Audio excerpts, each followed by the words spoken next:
Praise the Lord. Bible उठाए, हम ऐलान करते हैं वचन की सेवकाई की ओर बढ़े। ये मेरा बाइबल है, ये प्रभु का प्रेरित वचन है। ये जीवित है, प्रबल है, चोखे धार से काटता है, गहराई तक छेदता है, मेरी भावनाओं को परखता है, मेरे विचारों को जांचता है। ये उपदेश के लिए, समझाने के लिए, सुधारने के लिए, शिक्षा के लिए लाभदायक है।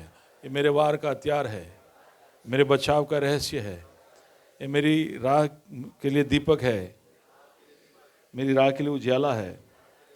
इसने दिखाया मैं क्या था, ये याद कराता है मैं क्या हूँ, ये बताता है कि मैं क्या बनूंगा। मैं इसकी ताजगी के लिए तत्पर हूँ, मैं इसके छुटकारे के लिए बेताब हूँ, मैं इसे सुनने के लिए तैयार हूँ। हमारा खुदाबंद हमेशा हमेशा हमेशा हमेशा महिमा पाए, फजल और इत्मीनान हम पाए। आमीन।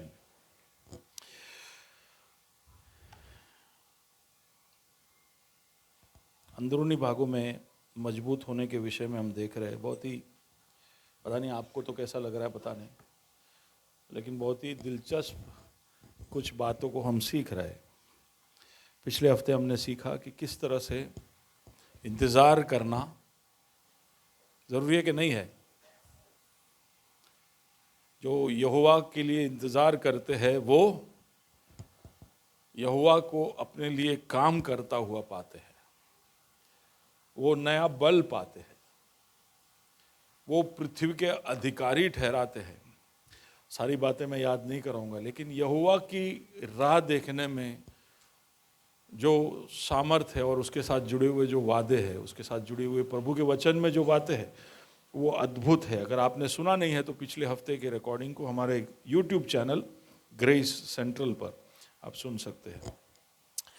आज हम यही मजबूत होने वाले दिशा में ही आगे बढ़ रहे हैं। एक और दिलचस्प बात की ओर हम हमारे ध्यान को लेके जाएंगे। जैसे हमने याद किया कि प्रभु के साथ चलना जरूरी है अगर हमें मजबूत होना है तो। प्रभु के साथ चलना जरूरी है। साथ चलना यानी ऐसे मॉर्निंग वॉक पे जा रहे ऐसा साथ चलना नहीं। साथ चलना यानी प्रभु आपके जिंदगी के इस सफर में प्रभु के साथ दिन रात या हर दिन या हर समय प्रभु को साथ में रखते रखते आपको बढ़ना है, तब आप बल पा सकते हो। और इसलिए उसके समय के लिए इंतजार करना जरूरी है। लेकिन वैसे ही अगर आप उसके साथ इस तरह से चलते जाते हो तो आपको उसके तरीके सीखने पड़ेंगे। अगर आप किसी के साथ हर रोज रहने लगते हो तो आपको एक दूसरे के तरीके सीखने पड़ते हो। और आप कौन होते हो? प्रभु को सिखाने वाले, है कि नहीं? आप प्रभु को कुछ सिखा सकते हो? कुछ है? इधर कोई बोल सकता है कि मेरे पास एक दो बात है जो प्रभु को नहीं पता है। लेकिन हमारे पास बहुत सारी बातें हैं जो हमें प्रभु से सीखनी है कि नहीं? हम हमारे टीचरों के साथ, कोचेस के साथ, फ्रेंड्स के साथ, पास्टर्स के साथ, हमारे से जो वृद्ध है उनके साथ चलते हैं तो हम उनसे सीखते हैं। कोई म्यूजिशियन के साथ आप बहुत समय बैठोगे तो आप म्यूजिक के बारे में बहुत कुछ सीखोगे। तो उसी तरह हम जब प्रभु के साथ रहेंगे तो हम प्रभु के तरीके, उसकी आदतें, उसका जैसा मन हमारा हो जाएगा। और प्रभु का वचन कहता भी है कि यीशु में जैसा मन था वैसा मन तुम में भी हो। अब उसका मन के अंदर के एक पहलू को आज हम देखने वाले हैं। लोगों की तरफ की उसकी प्रतिक्रिया, वो किस तरह से लोगों की तरफ अपनी प्रतिक्रिया, उसका रिस्पॉन्स क्या था। तो हालांकि उसके चारों ओर हमेशा भीड़ होती थी, लेकिन फिर भी कई बार हम देखते हैं कि किसी एक व्यक्ति के लिए वो बड़ी लंबी यात्रा पे निकल पड़ता है। जैसे एक पूरी रात तूफान का सामना कर कर गदरियों के देश में जाता है, वहां पर एक पागल व्यक्ति को मिलकर वो लौट कर आता है। यानी वो पूरी मेहनत, वो संघर्ष, वो 12 चेलों का रात में उस तूफान में घबरा जाना, ये सब अंत में जाकर केवल एक व्यक्ति को मिलने के लिए।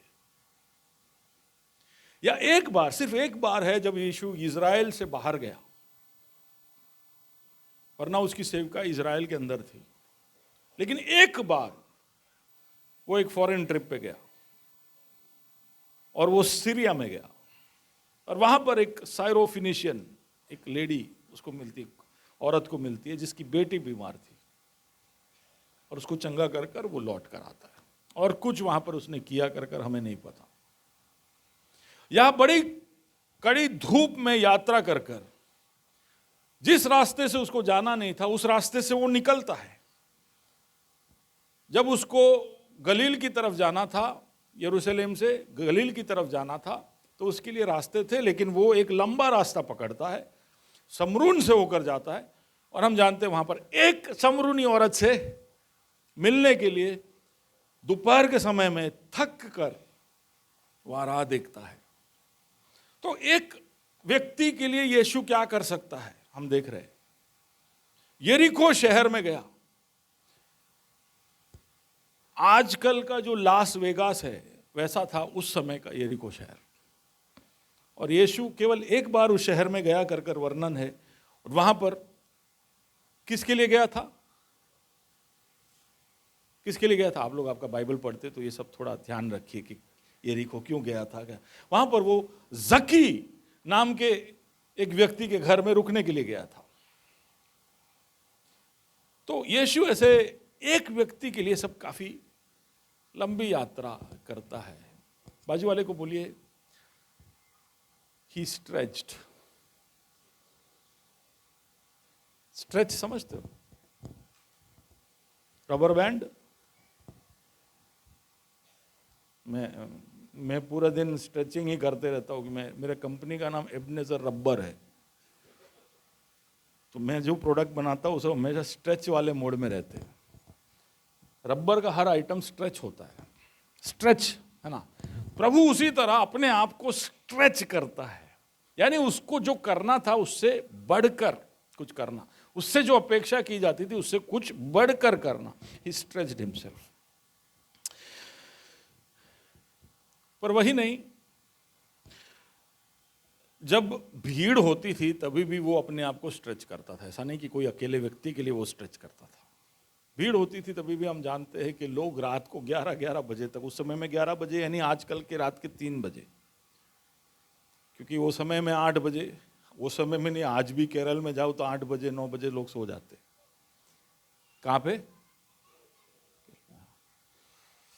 तो उस समय भी ऐसा ही था। तो रात को बड़े देर तक लोग भीड़ जमा कर, यीशु जहाँ रहता था कफरनहूम में खासकर, रात तक रहता था और बेचारा सबको चंगा कर कर, सबसे बात कर कर बड़ा थक कर, कभी कभी तो उसको पूरी तरह से आराम भी नहीं मिलती थी, इसलिए तो बोट में जाता है तो सो जाता है। तो वहां पर भी बोले, बाजू वाले को क्या बोलना है? कौन स्ट्रेच्ड? Jesus stretched himself. यीशु ने अपने आप को खींचने दिया, हिंदी में ऐसा बोले, या फैलने दिया। भाई कोई एक अच्छा शब्द हिंदी में नहीं, आपको कुछ मिलता है तो मुझे बताना। खींचना है ना, ये खेचाई गयो गया ना, खेचाई गयो, खिंच गया। Jesus stretched himself. अब ये तो भीड़ के साथ की बात, अपने आप को भी उसने हर तरह से खींचने दिया। जब वो क्रूस के बलिदान की ओर जा रहा था, तो मैं इसके समय भी याद दिला रहा था कि वो मरने आया था, वो मरने आया था, पर सीधा जाकर मरने के बजाय उसने अपने ऊपर बहुत सारी पीड़ाओं को होने दिया। 39 बार कम से कम उसको कोड़ों से मारा, उसके पीठ को सींचा गया, यानी उसके खाल को उखाड़ा गया, उसके मांस को उखाड़ा गया, उसकी हड्डियां तक पहुंच गई होगी। ये होने दिया उसने। उसने कहा कि मैं एक आवाज दूंगा तो 12 पलटन स्वर्गदूत हाजिर हो जाएंगे, लेकिन उसने आवाज नहीं दी। उसने सहन किया। उसके बाद कांटों का ताज, उसका टट्ठा उड़ाना, उस पर एक भारी क्रूस लादना, वो क्रूस को उठाकर कई दूर तक जाना, क्रूस पर 6 घंटों तक टंगे रहना। उसको मरना था तो कुछ आसान तरीका हो सकता था, लेकिन उसने अपने शारीरिक सीमाओं के हद तक अपने आप को खींचने दिया। He allowed to be stretched. क्रूस पर भी वो वापस और स्ट्रेच होता है, वहां पर से कहता है कि इनको माफ कर दे क्योंकि ये नहीं जानते कि ये क्या करे। That's a stretch. इतना दर्द देने वालों की तरफ देखकर कहना कि प्रभु इन्हें माफ कर, उसके लिए थोड़ा रबर जैसा मन होना जरूरी है। Stretch himself. वो पाक था, हम जानते हैं कि वो पवित्र था, उसने पाप नहीं किया था। कैसे मालूम? क्योंकि वो मुर्दों से जी उठा। अगर वो पाक नहीं होता तो वो जी नहीं उठ सकता था। पवित्र था, पाक था। उसका मतलब है कि शायद उसका थोड़ा सा लहू काफी था बहना, लेकिन हम जानते क्रूस पर उसने अपना आखिरी बूंद लहू तक बहा दिया। उसने जाने दिया सब। थोड़े लहू से काम चल जाता। लोग मरते तो क्या पूरा खून बहा के मरते? थोड़ा सा खून निकलता है, फिर वो मर जाते। लेकिन यीशु ने अपना आखिरी बूंद लहू तक दिया। बाजू वाले को कहिए, जीसस स्ट्रेच्ड हिमसेल्फ। उसने अपने आप को खींचने दिया। और अगर हम उसके साथ चल रहे हैं तो उसकी अपेक्षा हमसे भी क्या है? बाजू वाले को बोलो रबर बैंड। नहीं बोले बाजू वाले को रबर बैंड, तो और कुछ बोलो, रबर का आइटम स्ट्रिच होने वाला, सॉक्स और ऐसा सब मत बोलना।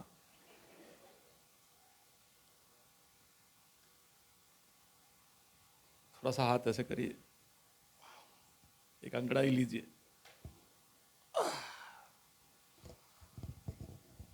कैसा लग रहा है? सुशील भाई कैसा लग रहा है? करिए ना। आप करते हो ऐसा? कब करते हो? सुबह। पर यहां पे आते हैं तो कुछ लोगों का सुबह होता ही नहीं है, इसलिए करवा रहा हूं मैं। करिए वापस। कैसा लग रहा है? अच्छा लग रहा है? अच्छा लग रहा है? स्ट्रेचिंग करने के बाद अच्छा लगता है कि नहीं? इतना तो बोलिए। हाँ, अच्छा लगता है। Okay okay. प्रभु चाहता है कि हम थोड़ा सा खींचे, और उसके साथ जुड़ी हुई कुछ बातें मैं आपके सामने लाना चाहता हूं। मत्ती उसका 5वां अध्याय, उसका 41वां कलम, एक खिंचाव के साथ जुड़ा हुआ एक कलम है, और उसमें इस तरह से लिखा है, जो कोई तुझे कोस भर बेगार में ले जाए तो उसके साथ 2 कोस चला जा। साधारण हिंदी में बताता हूं, जो कोई आपको 1 मील जबरन ले जाए, जबरदस्ती ले जाए 1 मील, तो उसके साथ 2 मील जाना।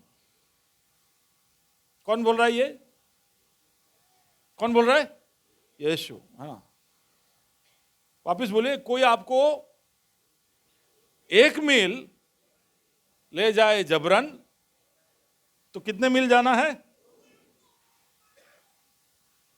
अच्छा, इसमें की वर्ड है जबरन या जबरदस्ती। जबरदस्ती लेके जा रहा है, तो आपको कितने जाना है? 2। अब हमारे लिए ये बड़ा रोमांचक है। हाँ ठीक है यार, 1 बोले तो 2 यार, ऐसे भी अपने नवरे चले जाते हैं, आज तो रविवार है चले जाते हैं, ऐसा लगता होगा। लेकिन इजराइल के लोगों के लिए ये बहुत बड़ा दर्दनाक था, क्योंकि उसके पीछे एक कहानी थी। रोमियों का साम्राज्य था। हालांकि यहूदा में यहूदा संस्कार चलता था, यहूदियों का संस्कार चलता था, लेकिन सत्ता रोमियों का था। तो उस समय एक नियम था कि कोई भी रोमी सिपाही किसी भी यहूदी के ऊपर किसी भी तरह का भार लाद कर कूली बना सकता है उसको। और 1000 गज, 1000 पेसेस, लगभग 1 मील उसको चला सकता है। ऐसा नियम था, जबरदस्ती। अभी कोई भी यह सिपाही जा रहा है और उसको कोई भी यहूदी दिखे, कोई भी हो, कितना भी अमीर हो, कैसा भी हो, किसी भी परिस्थिति में हो, दुर्बल हो, लंगड़ाता हो, वो उससे सिपाही को कोई लेना देना नहीं। अगर उसको कुछ भार उठवाना है तो वो बोलेगा तो यहूदी को करना पड़ेगा।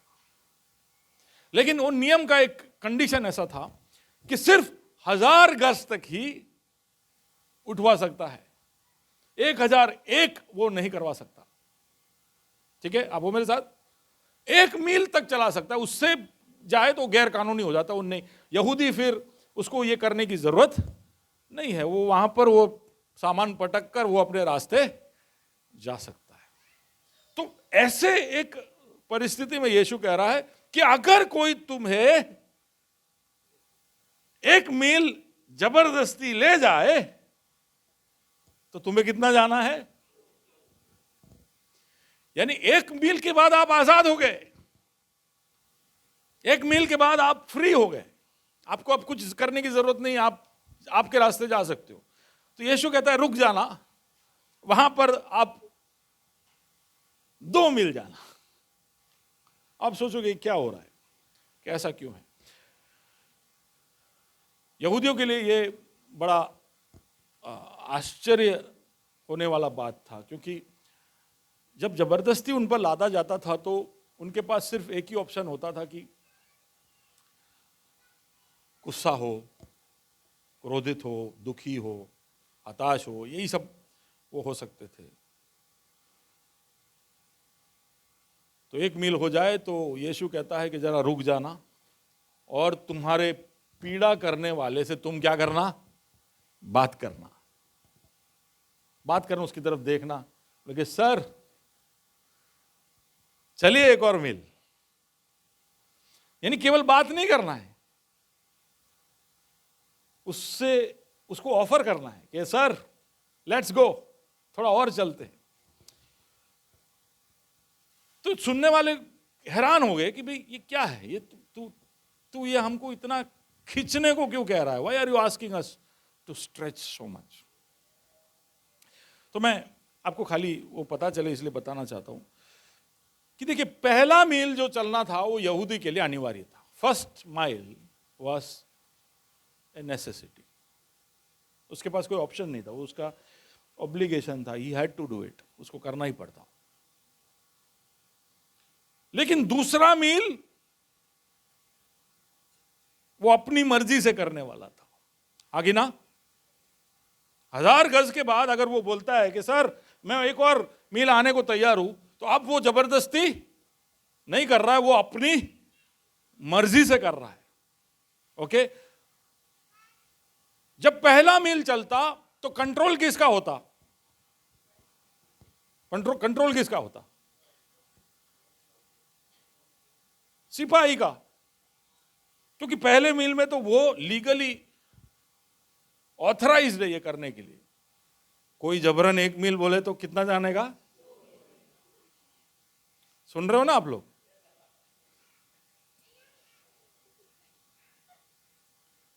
कहां थे हम? पहला मील में कंट्रोल किसका था? दूसरे मील में कंट्रोल किसका है? यहूदी का है। अब सिपाही उस पर कोई जोर नहीं लगा सकता, अब कंट्रोल इसके हाथ में। पहले मील में सिपाही बोल सकता है, उसको डांट सकता है, उसको कुछ भी बोल सकता है, लेकिन दूसरे मील में वो एकदम शौक में है। पहले मील में वो उसको सता रहा था, लेकिन दूसरे मील में सिपाही जो है बिल्कुल शांत है और वो सोच रहा है कि ये कौन सा जीवी है, ये कौन सा प्राणी है। हाँ,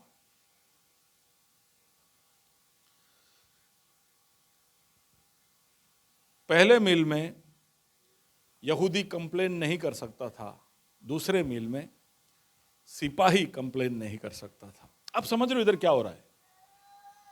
बाजू वाले को बोलिए पासा पलट रहा है, बाजी पलट रहा है।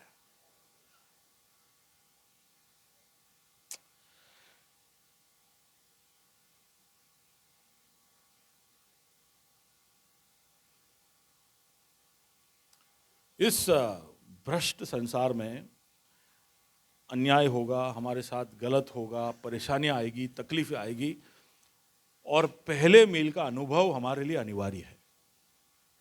ये होगा, हमें गिरे हुए संसार में तो अन्याय होगा आपके साथ ऐसा होगा जो नहीं होना चाहिए, नियम भी ऐसे होंगे, पूरा प्रणाली आपके खिलाफ होगा ऐसा। प्रभु ऐसा नहीं बोल रहा है कि मैं वो सब हटाने के लिए तुमको ताकत दूंगा। पहला मील तो जबरन तुम्हें जाना पड़ेगा, लेकिन मैंने तुम्हें इस तरह से पीसे जाने के लिए, दबाए जाने के लिए नहीं बनाया। मैंने तुम्हें राज करने के लिए बनाया है। तो मैं तुम्हें ऐसी अवस्था में छोड़ नहीं दूंगा। आपके पीसे जाने के बाद भी, आपके जबरन दबाए जाने के बाद भी, उस परिस्थिति के अंदर मैं एक ऐसा मौका दूंगा जब तुम बाजी पलट सकते हो। लेकिन उसके लिए दूसरा मील जाना पड़ेगा। आप हो मेरे साथ? जो चीजें अपेक्षित है कि आप करें, उसके अंदर शायद आपको सिर्फ सहन शक्ति की जरूरत है, लेकिन आप अपेक्षा से बढ़कर कुछ करने के लिए तैयार हो जाओगे, तब उस क्षेत्र में, उस असंभव परिस्थिति में प्रभु आपके साथ चलना शुरू करता है और आपके लिए बाजी पलट देता है। शायद मैं बोलते जाऊं तो आप समझ जाओ। 1000 गज जाए और 1000 गज के बाद वो वहां पर रख दे, क्योंकि अभी उससे अपेक्षा नहीं थी कि उससे ज्यादा जाए, तो क्या करेगा? वहां रखकर वापस घर जाएगा। तब उसका मूड कैसा होगा? उसके ऊपर जबरदस्ती लादा गया था और 1 मील चल रहा है, और 1 मील चल के वो अब कैसे आ रहा है वापस? अच्छा, अगर सिपाही उसको बोलता कि ये उठा, तब वो ऐसा बोल सकता था कि सर प्लीज किसी और को ढूंढ लो ना, मैं एक अर्जेंसी के लिए जा रहा हूं।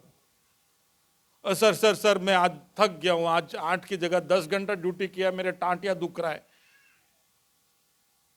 सर मुझे ऐसा नियम का मालूम ही नहीं है, मैं ऐसा नहीं उठाऊंगा। पुलिस वाले के साथ कोशिश किया ये सब? जब आपको पकड़ता है, મને તો ખબર જ નહોતું આવું નિયમ છે, કઈ વાંધો નહીં, આજે ખબર પડી ગઈ, ચલાન ભરી ले, याद रही जैसे। अच्छा मौका है सीखने का, आप बच नहीं सकते हो। तो जबरदस्ती आपके ऊपर ये लादा गया है और आप चल रहे हो। 1 मील चल लिया, आपने देखा कि खत्म हो गया। सर अब भी मैं गिन रहा था, 999 1000 लो इंगिया, और फिर आप वापस घर जा रहे हो। अब कैसी अवस्था में जा रहे हो?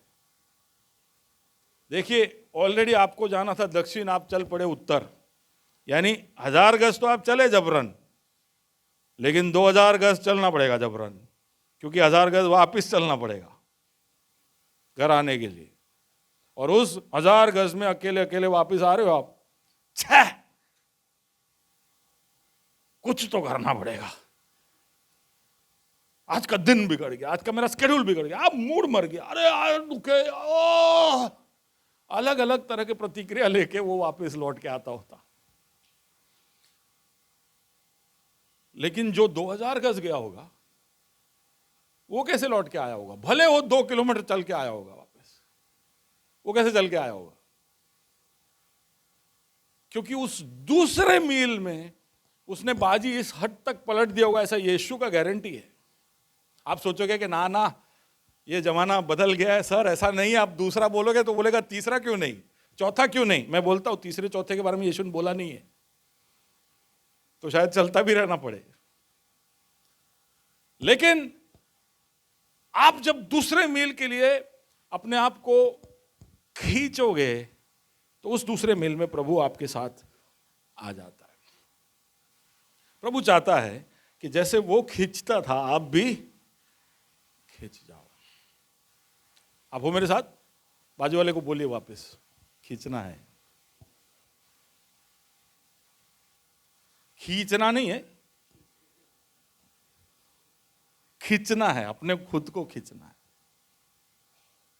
We have to let ourselves be stretched.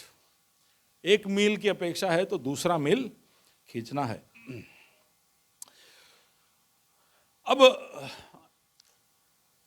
आपका जीवन एकदम ऐसा आराम से चलने वाला हो, आपको ऐसा खींचने की आदत ना हो और अचानक से खींचना पड़े, तो ये सेहत के लिए हानिकारक हो सकता है। अगर आप वो वाले मसीह हो जो सिर्फ क्रिसमस और ईस्टर पे खींचते हैं, तो उस तरह का खिंचाव का बात यहां पर नहीं हो रहा। और ऐसे खींचने वाले लोग प्रभु को नहीं चाहिए, क्योंकि प्रभु ऐसा क्या बोलते, मुहूर्त देख के खींचता नहीं था। हम मसीह लोग मुहूर्त देख के खींचते कि जो ले हवे हवे टाइम छे, हवे सहूलियत छे, हवे करायन छे, ऐसा सब हम यीशु जरूरत देखकर जहां जहां पर जब जब खींचना होता वो खींचने के लिए तैयार हो जाता। मैंने कहा कि वो अपने आखिरी बूंद लहू तक बहाने के लिए तैयार हो गया। उसका मतलब है कि अपने आप को वो पूरी तरह से खाली करने के लिए तैयार होकर आया था।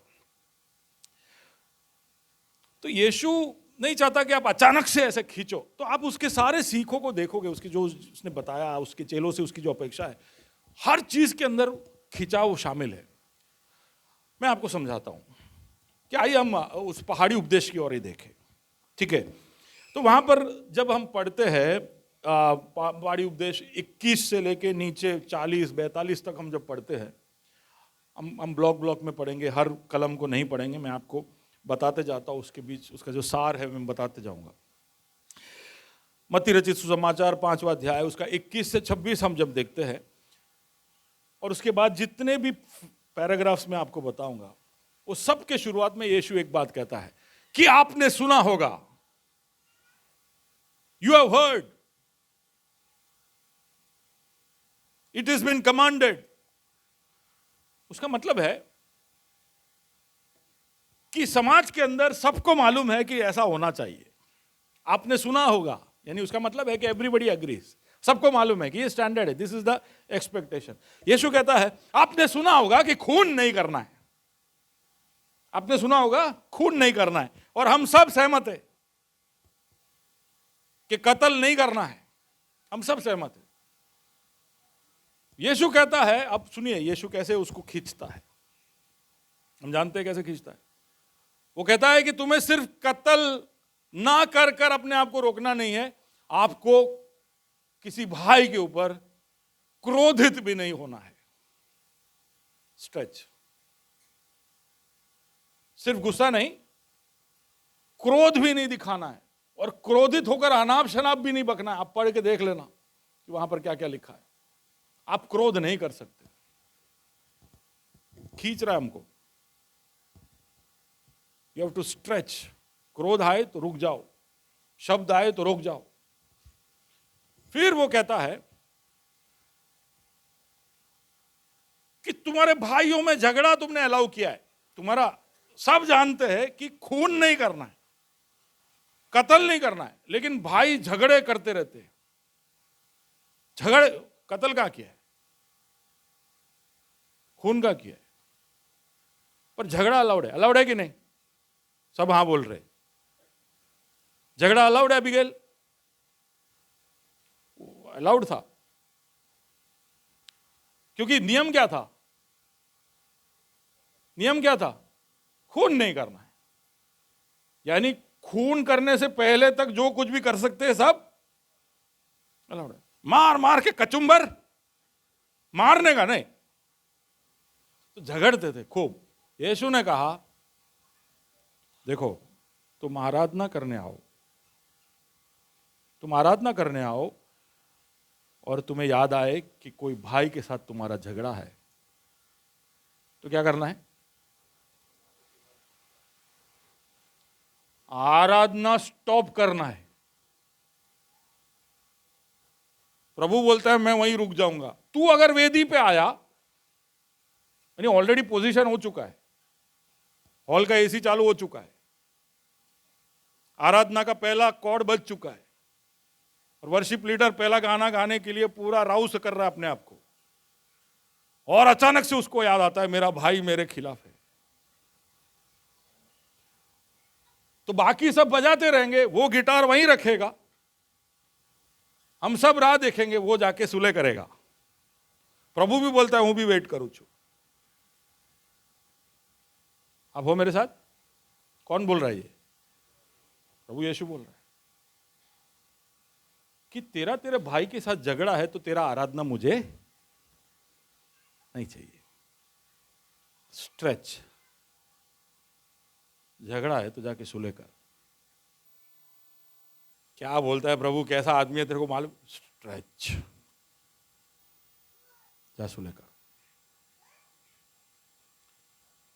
बोलते तुम ऐसे खून वून नहीं करते हो लेकिन केस करते हो एक दूसरे पे।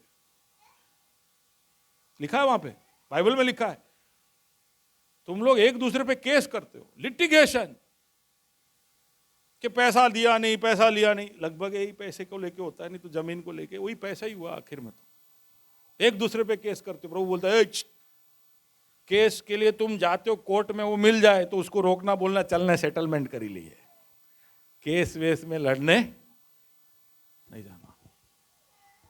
अब सुन रहे हो? विश्वास हो रहा है आपको? जेम्स भाई जैसे लोगों को ज्यादा काम नहीं देना, ऐसा। प्रभु की अपेक्षा हमसे थोड़ा ज्यादा है। हम खून ना करने तक रुक जाते, प्रभु बोलता है थोड़ा और करना है। अच्छा, फिर बोलता है तुमने सुना है, मत्ती 5 और उसके 27 और 30 में, तुमने सुना है कि व्यभिचार नहीं करने का। हाँ, तो सब मान गए, बराबर एकदम बराबर बात है, सब नहीं करने का, बस करने का नहीं, बस सोच सकते। प्रभु वहीं पकड़ता है, नस दबाता है, ओए करने का नहीं, क्या सोचने का नहीं, सोचने का भी नहीं। सोच लिया तो कर लिया। अच्छा, सोचना, किसी और के लिए सोचना बंद करना तक नहीं। वहां पर प्रभु कहता है अगर तुम्हारे अंग, शरीर के अंग तुम इस्तेमाल करते हो तुम्हारे खुद के वास्ते, तो फिर उस अंग को काट देना भी जरूरी है। स्ट्रेच, क्योंकि उस अंग के बगैर, आंख की बात करता है, हाथ की बात करता है, कहता है कि तुम पूरे पूरे नरक में चले जाओ, उससे अच्छा है कि एक आंख और एक हाथ के बगैर स्वर्ग में पहुंचो। स्ट्रेच, कि केवल तुमको व्यभिचार नहीं किया बस ऐसा बोल के रोकना नहीं है, आपको आपके कल्पना और भावनाओं को भी, और आपके शरीर के अंगों को, या आपके जीवन के अंदर की ऐसी कोई भी बात जो आपको अनंत नरक में डाल दे, उसको उखाड़ फेंकना है। You have to stretch. आगे देखते, 31 और 32 में लिखा है कि तुमने अलाउ किया है डिवोर्स। तुमने अलाउ किया डिवोर्स कब? कि अगर व्यभिचार होता है किसी पति या पत्नी का, तो जो दूसरा व्यक्ति है वो डिवोर्स ले सकता है। प्रभु लेकिन वहां पर ऐसा बोलता है कि अगर तुमने ऐसा डिवोर्स लिया तो फिर तुम उस व्यक्ति को व्यभिचार करने के लिए मजबूर कर रहे हो। अब होता क्या था कि लोग व्यभिचार के बगैर भी ऐसे ही डिवोर्स ले लेते थे। एक चीज, जब अगर समझो किसी का तीसरा व्यक्ति है शादी के अंदर, तो डिवोर्स लेना अलाउड था। लेकिन उस समय में यहूदी लोग ऐसे ही डिवोर्स का सर्टिफिकेट दे देते थे, किसी को भी डिवोर्स कर लेते थे, कोई भी कारण से कर लेते थे। किसी और से शादी करना होता था तो पत्नी को डिवोर्स कर देते थे। अगर तुम ऐसा करते हो तो तुम उसको व्यभिचार करने के लिए मजबूर कर रहे हो, और इसलिए तुम गुनहगार हो। और वही नहीं, फरीसियों के एक और गलती को वहां पर उजागर करता और कहता है कि अगर डिवोर्स किए हुए व्यक्ति से तुमने शादी किया तो तुमने व्यभिचार किया। अब ऐसा कोई नियम नहीं था, नियम इतना ही था कि डिवोर्स करो और फिर तुम free, you are free, divorce कर लो, फ्री, डिवोर्स हो गया, okay free, go go ahead and do it. पर प्रभु बोलता है ऐसा नहीं है, इतना सिंपल नहीं है, आप लोगों को खींचना पड़े। उसका मतलब क्या है कि डिवोर्स लेने से पहले हे मेरे चेलो डिवोर्स मत लो। तो क्या मैं ऐसे रिश्ते में पकते रहूं, सड़ते रहूं? यस, तुम्हें सहन करना पड़ेगा उस व्यक्ति को। क्यों? मैं तुमको नहीं सहन करता हूं, प्रभु ऐसा कह रहा है। तुम गलती करते हो तो मैं माफ नहीं करता हूं। कितनी बार तुम गलती करके लौट के आके इधर हालेलुया गाते हो, मैं तुमको नहीं सहन करता हूं, तुम नहीं सहन करोगे। प्रभु हमको स्ट्रेच करने को कहता है। अगर यहां पर किसी को इसमें मेरे साथ कुछ वाद विवाद करना है तो मीटिंग के बाद आ जाना। लेकिन प्रभु जो कह रहा है वो मैं बता रहा हूं, कह रहा है कि नहीं, स्ट्रेच। आगे वो कह रहा है कि तुम कोई भी ऐसा शपथ वपथ नहीं लेना। अपने को ना जब किसी को तसल्ली देना होता है तो मां ना सम, बाप ना सम, मारा माथा पर हाथ मुकीन को, ऐसा। और यहूदी कहते थे स्वर्ग के, स्वर्ग का नाम लेके मैं बोलता हूं, पृथ्वी का नाम, सर का नाम, ये जेरूसलेम का नाम। प्रभु बोलते हैं क्या है, सीधा सीधा बात करना, यस या नो, यस या नो में बात करो। ये सम, तुम ऐसा कोई गलत शब्दों का इस्तेमाल ना करो जो तुम्हारे अधिकार के बाहर है। वो बोलता है कि स्वर्ग प्रभु का सिंहासन है, पृथ्वी उसका पायासन है, यरूशलेम उसका शहर है। तुम्हारे सर का, बोले मेरा सर, बोले तुम्हारे सर का एक बाल तुम सफेद नहीं कर सकते। काहे को सर पे हाथ रखते हो? जो चीज तुम्हारे कंट्रोल के बाहर है, तुम्हारे कैपेसिटी के बाहर है, तुम्हारे औकात के बाहर है, वो सब के ऊपर हाथ रख के तुम बच नहीं सकते। क्यों ऐसा सब शपथ लेना पड़ता है? क्योंकि हमारे शब्दों का कोई वैल्यू नहीं है, कोई वर्थ नहीं है। इसलिए बोले करो, वर्थ करो। क्यों शपथ लेना पड़ता है? क्योंकि हमको झूठ से बचना है, परिणामों से बचना है, कॉन्सिक्वेंसेस से बचना है। सफेद हो या काला हो, झूठ बोल के हम निकल जाते हैं। वो बोलता है ऐसा नहीं चलेगा, स्ट्रेच योरसेल्फ। फिर हम 38 और 31 पे आते हैं, 38 से 41 तक आते हैं। वहां पर देखते हैं कि तुमने सुना है, यू हैव हर्ड, आंख के बदले आंख, दांत के बदले दांत। मैं तुमसे कहता हूं कर कर, फिर वो वहां पर 4 अलग अलग बातें कहता है। कहता है क्या है? Can you read somebody?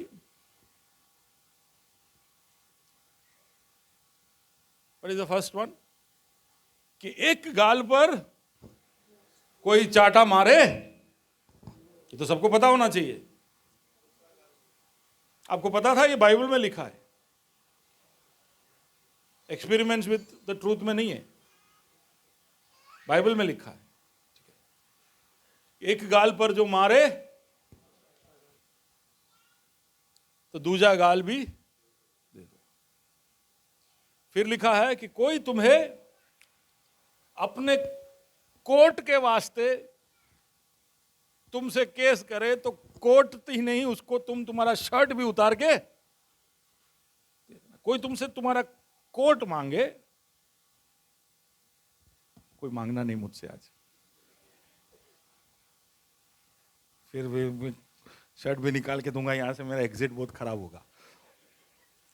Coat चाहिए तो मेरे घर पे आ जाना। पर क्या है, कोट मांगे तो शर्ट भी दे देना। फिर वो बोलता है कि कोई तुम्हें 1 मील ले जाए।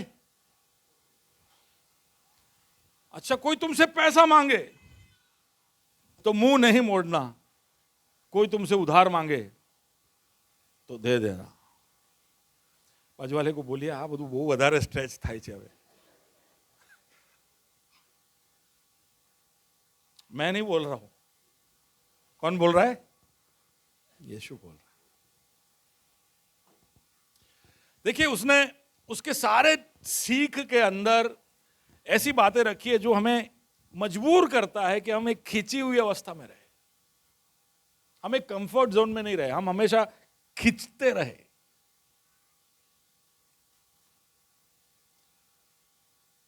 माफी एक इलाका है जहां हमको बराबर खींचना है, वी हैव टू स्ट्रेच। उसने कहा कि कोई व्यक्ति अगर तुमसे 7 बार खता करे और 7 बार वो आकर माफी मांगे तो तुम्हें 7 बार उसको एक दिन में 7 बार कोई माफी मांगे तो 7 बार तुमको उसको, है कि नहीं स्ट्रेच?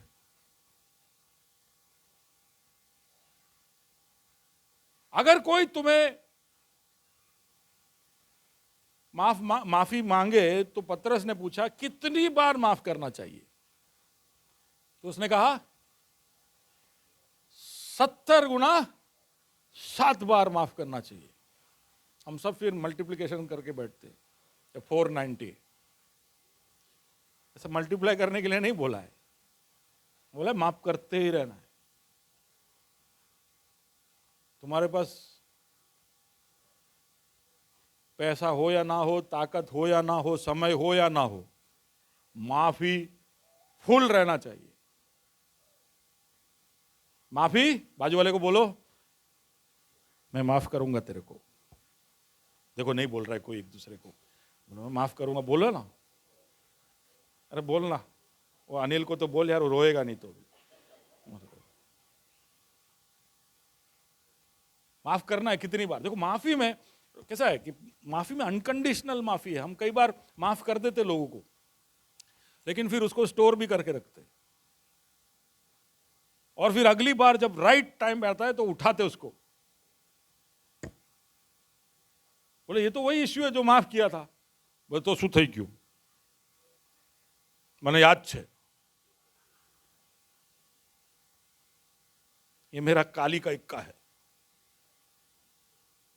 तो मैं यूज कर सकता हूं। सॉरी, खींचना है। माफी में क्या करना है? खींचना है। तो उसका मतलब है कि माफ किया तो भूल जाने का। जो विषय के लिए आपने किसी को माफ कर दिया फिर उसको उठाने का, और नहीं ऐसा आप वापस वापस उठाते हो तो उसका मतलब आप खींच के माफी नहीं किए। लेकिन अगर आप माफ करते हो इस तरह से तो ये दूसरे मिल जाने का फायदा है। अगर किसी को आप इस तरह से माफ करते हो, बार बार माफ करते हो, तो आप हमेशा एक प्रभाव के जगह पर होगे। You will always be in a position of influence. माफ करने वाला हमेशा ताकतवर होता है, और उस व्यक्ति के तरफ आपका प्रभाव हमेशा, उसका आपका पलड़ा हमेशा भारी रहेगा उसके ऊपर। अगर आपने किसी को माफ किया है तो वो हमेशा ऐसा कृतज्ञ रहेगा, ऐसा ओके इसने मेरे को माफ किया है। समझ रहे हो? माफी देना क्या है? Powerful position. वो आपको स्ट्रेच करेगा। माफ करना आपके लिए मुश्किल होगा, लेकिन आप माफ करोगे तो आप हमेशा ताकतवर उस रिश्ते में साबित हो जाओगे। देने के मामले में, in the matter of giving, क्या करना है? खींचना है। खींचना है। प्रभु का स्वभाव है देना। To give is the characteristic of God. He gives, और वो कोई लिमिट बिना देता है, हम जानते हैं। पर देने में सिर्फ पैसे की बात नहीं कर रहे हम। किसी को थोड़ा समय देना, उसकी बातें सुनना, उसके जरूरत के समय वहां पर खड़े रहना, ये सब देने में शामिल है। ये सब में क्या होना है? थोड़ा खींचना है, थोड़ा खींचना है। लेकिन हम नहीं करेंगे ऐसा। कुछ भी देने की बात आती है, हम सब अगर सिर्फ लेना सोचते हैं और देने के बारे में हम कंजूस है, तो वो हमारा स्वभाव वो स्ट्रेच वाला है, दूसरे मील वाला नहीं है, वो पहले मील वाला स्वभाव है। अगर आप आपके लिमिट में रहकर सब देते हो, आप टाइथ भी देते हो, तो आपका ऐसा, आपका सैलरी है टोटल टेक होम, ग्रॉस तो गिनते ही नहीं हो आप, तो टेक होम गिनते हो,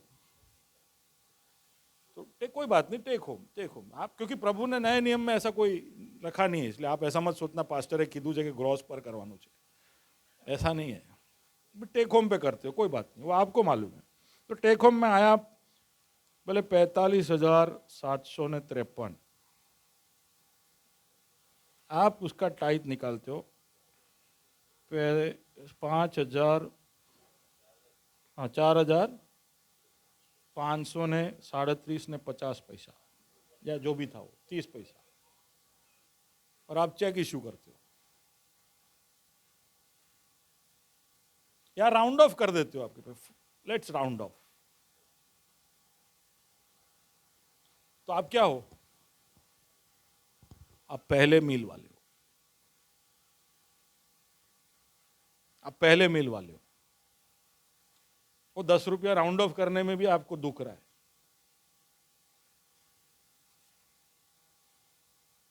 अगर इस तरह से गिनती करके आप प्रभु को देते हो तो इंसान को तो आप कैसे देते होंगे? प्रभु को क्या चाहिए आपसे? प्रभु देख रहा है ये गिनती सब। जब आपको देने का बात आता है तो प्रभु भी लगे, गब्रियल यहाँ ऊपर क्या जाए छे? बोले पहला विनय पासे जाऊँ छू। लास्ट टाइम उसने राउंड ऑफ नहीं किया था। लाओ ब्लेसिंग्स दिखाओ कितना है, निकालो, इसको राउंड ऑफ करके दो। कर सकता है प्रभु ऐसा? आप मत बोलना प्रभु पे ऐसे आरोप मत लगाओ, मेरा प्रभु बहुत दिलदार है, मेरा प्रभु न्यायी है, मेरा प्रभु न्यायी है और धार्मिक है। वो क्या कर सकता है वो मेरे को मत पूछो, आप चक कर बैठे हो, आपको पता है कि क्या हो रहा है, मुझे बताने की जरूरत नहीं। देने के मामले में भी वो चाहता है कि हम अपने आप को स्ट्रेच करें। और किसी को भी अगर आपने ज़्यादा समय दिया है, ज़्यादा आपका शब्दों का, सांत्वना का, या ये सब आपने जब भी किसी को उसकी अपेक्षा से बढ़कर उसको दिया होगा ना, वो व्यक्ति का आपकी तरफ का प्रतिक्रिया कैसा रहा होगा? ज्यादातर वो आपको पावरफुल बनाता है कि आपको कमजोर बनाता है? हेलो, पावरफुल ही बनाता है। आप जब जब खींच के किसी के लिए खड़े रहते हो, किसी को अपना समय देते हो, अपना वक्त देते हो, पैसा देते हो, कुछ भी देते हो, आप कभी भी उसमें से कमजोर होकर कि मेरा वक्त बर्बाद हो गया, मेरा समय चला, ऐसा सब बोलकर आप वापस नहीं आओगे। You will always come out in a powerful position. आपको डोमिनेट करना है तो आपको स्ट्रेच होना पड़ेगा, और स्ट्रेच के लिए आपको तकलीफ उठाना पड़ेगा। सेवा करने के मामले में आपको स्ट्रेच होना है। किसी के लिए कुछ करना हो, जब प्रभु के लिए कुछ करना हो तब। देख, बॉस के लिए जब करना होता है तो सब तैयार होते हैं। आपका वर्क कॉन्ट्रैक्ट आपको समझो 8 घंटे का टाइम देता है समझो, और बॉस मांग ले 10 घंटा, तो आप देते हो, आराम से देते हो। कोई खिचखिच करते हो तब? बोले आज 2 घंटा ज्यादा रहना पड़ा मार्केट में, कोई नहीं करता। लेकिन इधर मैंने 10 मिनट ज्यादा लिया तो मेरे को पूरा हफ्ता सुनाते। पास्टर तो हम समझे थे कि बस माइक मळ्યું એટલે તમે દાદા। हाँ, बाजू वाले को बोलो खींचना है, खींचना पड़ेगा थोड़ा। You will always come out stronger. खींचे जाओगे तो you will come out stronger. देने के मामले में, प्रभु के सेवकाई के मामले में, प्रभु जो आपसे चाहता है कि आप करें उसके लिए या दूसरों के लिए, उसमें आपको स्ट्रेच होना है। प्रभु तो ऐसा कहता है कि दुश्मनों से प्यार करो, उसको खाना दो, उसको पीना दो। ऐसे तो तुम उनके सरों पे अंगारे डालते हो, लेकिन करो ये सब। दूसरा मील आपको जाना है। मत्ती 5 और उसका 20 पढ़ने जैसा है। क्यों ये सब कह रहा है? कह रहा है कि क्योंकि मैं तुमसे कहता हूं कि यदि तुम्हारी धार्मिकता शास्त्रियों और फरीसियों की धार्मिकता से बढ़कर ना हो, यानी शास्त्रियों और फरीसियों की धार्मिकता पहले मील वाली धार्मिकता थी, 100% परफेक्ट, हर चीज का दशमांश वो देते थे, लेकिन उनसे बढ़कर तुम्हारी धार्मिकता नहीं होगी तो बड़ा भारी शब्द यीशु ने कह दिया, तो तुम स्वर्ग के राज्य में कभी प्रवेश करने ना पाओगे। स्वर्ग का राज्य LD 8 नहीं है, IIT है। मान मान पास होके आओगे, एटी केटी ले लेके, तो आपको वहां एडमिशन समझ रहे हो आप? अगर आपसे जो अपेक्षा किया गया है उतना ही आप करके आप खुश हो तो आप पास क्लास हो। प्रभु नहीं चाहता कि आप पास क्लास हो। He wants you to stretch. आप स्ट्रेच करोगे तभी आप एक्सेलेंस की तरफ जा सकते हो। ठीक है, जितने भी लोग एक्सरसाइज करते, स्पोर्ट्स खेलते, जिम में जाते, ये सब लोग जानते हैं कि एक्सरसाइज करने से पहले क्या करना पड़ता है। वार्म अप के बाद जो कोई, आपने ये क्रिकेट आईपीएल चल रहा है अभी, बराबर? आपने देखा आईपीएल अगर 3:30 को या 7:30 को शुरू होता है, उससे 1 घंटे पहले ग्राउंड पे क्या हो रहा होता है? क्या हो रहा होता है? हैं? टॉस हो रहा होता है क्या? बोले सफाई सुबह हो जाता है भाई। वो लोग सब ग्रेस के मेंबर थोड़ी है। 9 बजे आराधना हो तो 8:15 को सफाई हो रहा होता है, ऐसा नहीं है। आईपीएल के 1 घंटे पहले सारे टीम वाले ग्राउंड पे होते, क्या कर रहे होते? अरे कभी कभी तो फुटबॉल खेल रहे होते। गेम कौन सा है? खेल क्या रहे? देखा आपने? कैचम कैची खेलते, डॉज बॉल खेलते, सब वार्मिंग अप। और उसके बाद फिर आप देखोगे सबको अलग अलग पोज में दिख रहा है ना, जरा टैक टैक टैक टैक करो, कुछ आएगा कुछ। हाँ ये रहा, देखो ये सब स्ट्रेचिंग है। दिखाओ बहन को, ज्यादा मत दिखाओ। ये स्ट्रेचिंग, ऐसा स्ट्रेचिंग, ऐसा स्ट्रेचिंग। कभी कभी खुद नहीं कर सकते तो दूसरे स्ट्रेच कर रहे हैं। पर स्ट्रेचिंग, बाजू वाले को बोलो स्ट्रेचिंग इज गुड, जरूरी है। कोई भी ट्रेनर आपको बोलेगा कि मसल को स्ट्रेच करने से क्या होता है, वो ज्यादा फ्लेक्सिबल हो जाता है, लचक बढ़ जाती है उसकी। फ्लेक्सिबल क्यों जरूरी है? मसल फ्लेक्सिबल क्यों जरूरी है? आपको सिर्फ एक ही काम करना है तो फ्लेक्सिबल हो नहीं हो तो चलेगा, लेकिन अगर बहुत सारे अलग अलग काम करने हैं तो मसल फ्लेक्सिबल होना जरूरी है।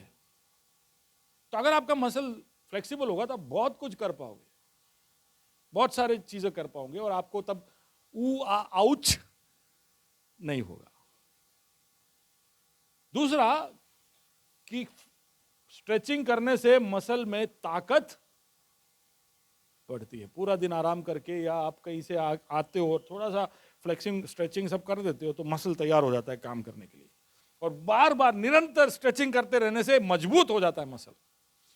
तीसरा, इस तरह से स्ट्रेचिंग करने से आप जब कुछ काम करोगे तो आपके मसल को कोई भी तरह का हानि या इंजरी नहीं होगा। ये मसल का कहानी है। अब मसीह का कहानी कैसा है? ऐसा ही है। मसीह को भी स्ट्रेच प्रभु करता है। क्यों? क्योंकि आपको, बोलिए, फ्लेक्सिबल, यानी अलग अलग काम करना है। बा हूं तो बा आ गिटार जो है, ऐसा नहीं है। हूं तो बा वॉलेंटियर नो काम, ऐसा नहीं है। विकी कहाँ गया? विकी बाहर गया। तो मैं यही काम करूँ, मैं आके बस बैठूंगा थोड़ी देर के लिए, सीट एकदम मस्त ठंडे हॉल के अंदर गर्म करके चला जाऊंगा। अगर वो रोल अभी है आपका तो पर सोचिए आगे और क्या हो सकता है उसमें। फ्लेक्सिबल होना है, और भी काम करना है, आप जो कर रहे हो उससे बढ़कर करना है। दूसरा, प्रभु आपको अलग अलग क्षेत्र में खींचने के लिए मजबूर करेगा, क्योंकि वो चाहता है कि आपकी क्षमता बढ़े, आप बढ़ो। आज 2 किलो उठाते हो तो कल 20 उठाओ। आज 2 लोगों को आप सिखाते हो तो 20 को सिखाओ। आज 5 फैमिली को मिल पाते हो तो आप 50 को मिलो। स्ट्रेच होगा तो वो सब हो सकता है। जो अपने दायरे में रह के काम करेगा, प्रभु उससे ज्यादा कुछ नहीं करवा पाएगा। जो प्रभु को लिमिट देता है कि प्रभु मेरे से इतना ही होगा, प्रभु उसको उस लिमिट के अंदर ही रहने देगा। सपने बड़े बड़े हैं लेकिन एक काम करना नहीं, वो नहीं चलेगा। और तीसरा कि आप जब स्ट्रेच करोगे तो आप ताकतवर हो जाओगे, हेल्दी हो जाओगे, आपको बार बार घाव नहीं, आप स्ट्रेच का आदत में होंगे तो आप कभी कंप्लेन नहीं करोगे, क्योंकि उस स्ट्रेच के अंदर प्रभु शामिल है और आपको हमेशा खुशी के जगह पर रखेगा। पतरस बार बार स्ट्रेच करता था। वो स्ट्रेच करते करते एक दिन बोला, प्रभु अगर तू है जो पानी में चल रहा है तो आज्ञा दे तो मैं भी चलूंगा। बाकी के 11 लोग ऐसे पीछे की ओर स्ट्रेच होके खड़े थे कि गिर ना जाओ, लेकिन पतरस अपने आप को खींचने देता है। जो कोई इंसान ने उस दिन तक सोचा नहीं था, वो सोचता है कि प्रभु अगर तू है तो तू आज्ञा दे तो मैं पानी पे। हम सब कंप्लेन करते कि चला ने डूबा, यो ना तो लिखा खास कि पेलो गयो पानी मान 2 कदम પછી डूबी गयो। पर पतरस को मुड़ के पूछना चाहिए, योहन्ना तू कितना कदम चला? मैं तो 2 चला ना। यीशु मसीह के बाद पानी में चलने वाला कौन है दूसरा? तो कभी कभी कुछ अचंभित कार्य हमारे जीवन में होने के लिए क्या करना पड़ेगा? बाजू वाले को चुटली भर के बोलो, खींचना पड़ेगा। खींचना नहीं, खींचना, स्ट्रेच होना पड़ेगा। आपके आराम में, कंफर्ट में बैठे रहोगे तो कुछ एक्स्ट्रा ऑर्डिनरी। एक और चीज हुआ, इब्राहिम ने बोला मेरा बेटा 40 का हो गया, इसको शादी कराना है, यानी 40 तक तो है लाइसेंस।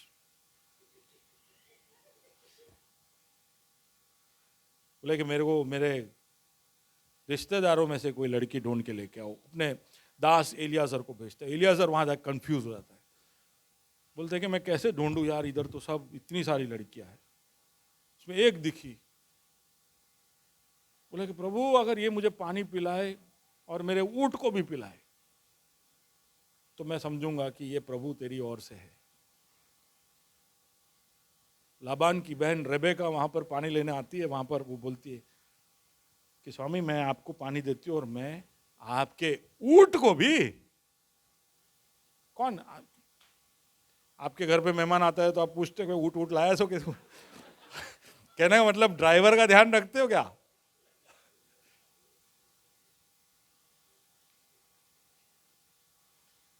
स्ट्रेचिंग, हद के बाहर जाना और ध्यान रखना। आपसे अपेक्षा नहीं है वो करना।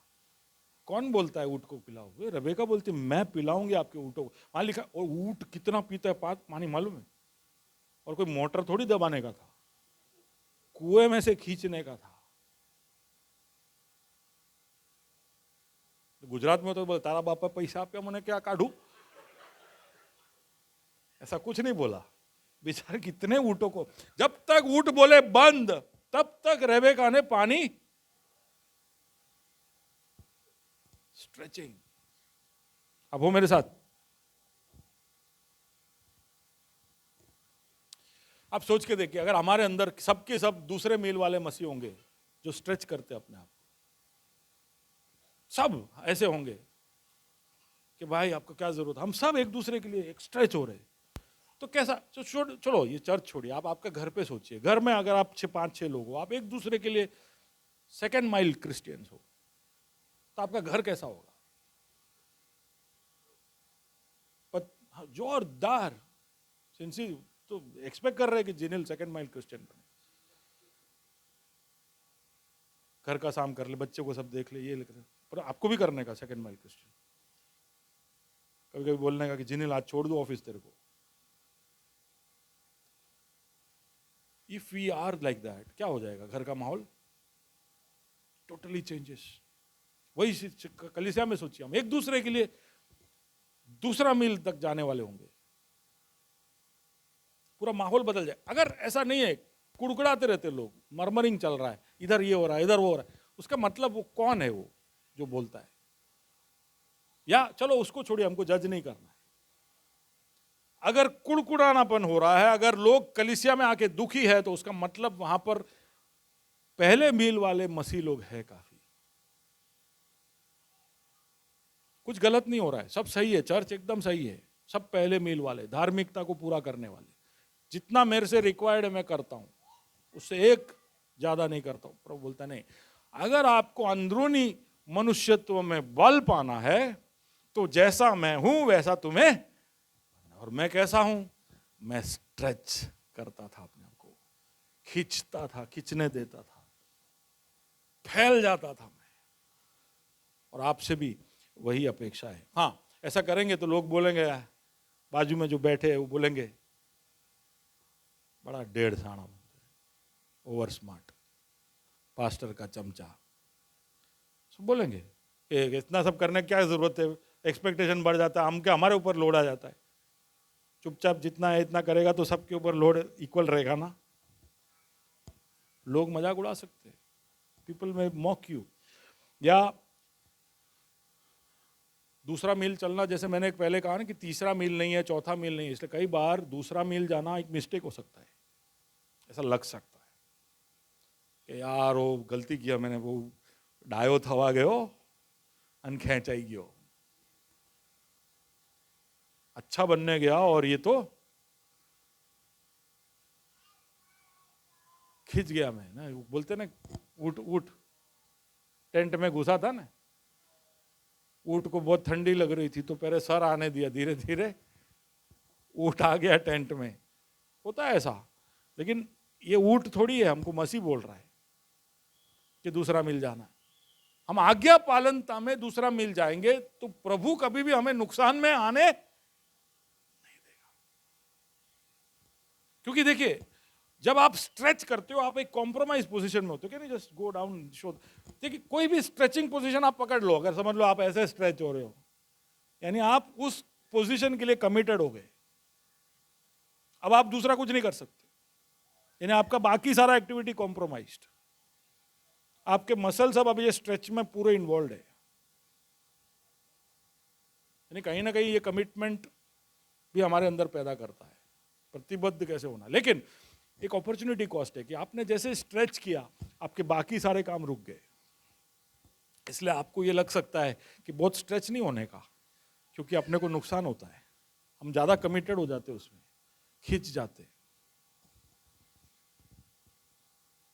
पर अगर आप प्रभु के लिए कर रहे हो तो आपको प्रभु कभी भी नुकसान में होने नहीं देगा।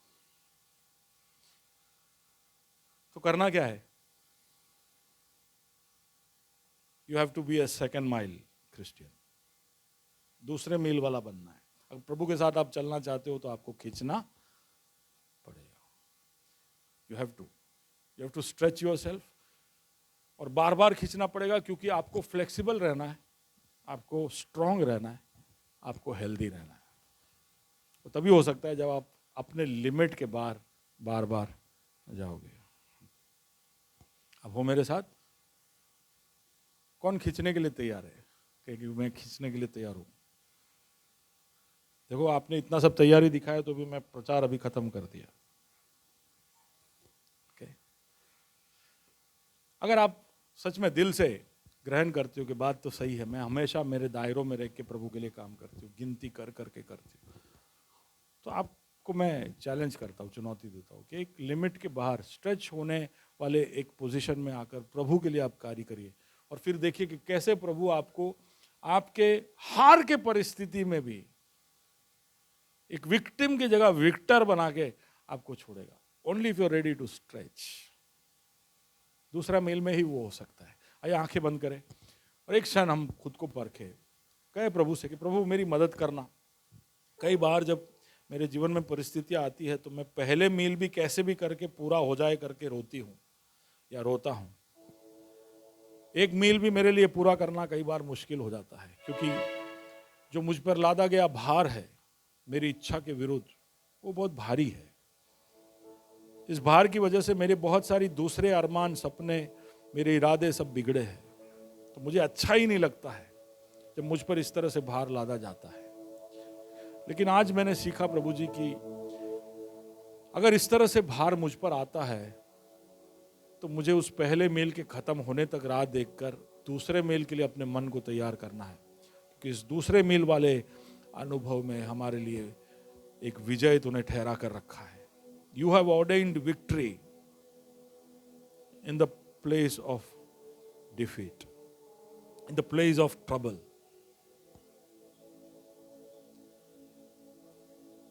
प्रभु हमारी मदद करना। Can you take a moment to pray for one another कि प्रभु जी मेरे भाई की, मेरे बहन की तू मदद करना। कई बार हम तेरे मामले में, प्रभु के राज्य के मामले में कंजूसी दिखाते हैं, हम अपने आप को रोक लेते हैं, लेकिन हमने देखा कि आखिरी बूंद लहू तक तूने बहा दिया। जब शायद थोड़ा सा बूंद से काम चल जाता, थोड़े से लहू से काम चल जाता, वहां पर तूने आखिरी बूंद बहाया। तो हम क्यों ऐसा करते हैं? हमें क्यों तुझ पर भरोसा नहीं है? अगर हमें तुझ पर विश्वास है, तुझ पर भरोसा है, तो फिर हमें तेरे जैसा बना।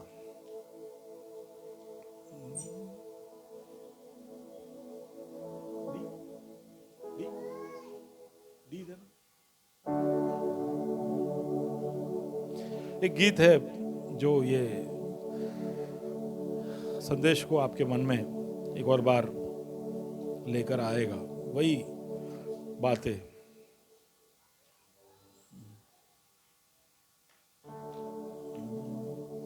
अपनों को तो इस दुनिया में सब प्यार करते हैं, दुश्मन को भी प्यार करना मसीहा सिखाते हैं।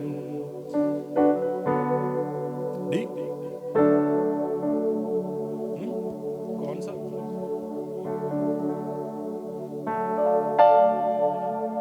अपनों को तो इस दुनिया में सब प्यार करते हैं,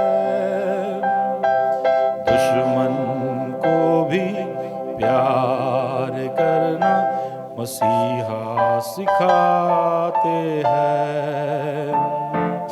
एक गाल पर जो मारे तमाचा, दूजा गाल भी देना। एक मील जब ले जाए कोई, एक मील जबरन, 2 मील तो साथ जाना। एक गाल पर जो मारे तमाचा, दूजा गाल भी देना। ले जाए कोई एक मील जबरन, 2 मील तो साथ जाना। अपनों को तो अपना सब कुछ सब लोग देते हैं, गैरों पर भी सब कुछ लुटाना मसीहा सिखाते हैं। अपनों को तो इस दुनिया में सब प्यार करते हैं, दुश्मन को भी प्यार करना मसीहा सिखाते हैं। बहुत सरल से शब्द है, हम सब जानते हैं, लेकिन इसको जिंदगी में प्रायोगिक करना बहुत ही कठिन है। लेकिन हम सिर्फ बातें करने वाले, सुनने वाले और जानने वाले नहीं, हम जीवन में प्रायोगिक करने वाले बने। यही यीशु मसीह की हमारे बारे में इच्छा है। हम खींचने के लिए तैयार हो जाए, तभी हम मजबूत होंगे, तभी हमारी तरक्की होगी, तभी हम हानि से और चोट से अपने आप को बचाए रख सकते हैं। प्रभु हमें उसके जैसा बनाना चाहता है और इसलिए हम अपने आप को उसके आगे समर्पित करें और उसकी इच्छा को हमारे जीवन में होने देने के लिए प्रभु से मांगे। प्रभु हमारी मदद करना, हमारी मदद करना, हमारी मदद करना। अपनों को तो अपना सब कुछ सब लोग देते हैं, गैरों पर भी सब कुछ लुटाना मसीहा सिखाते हैं।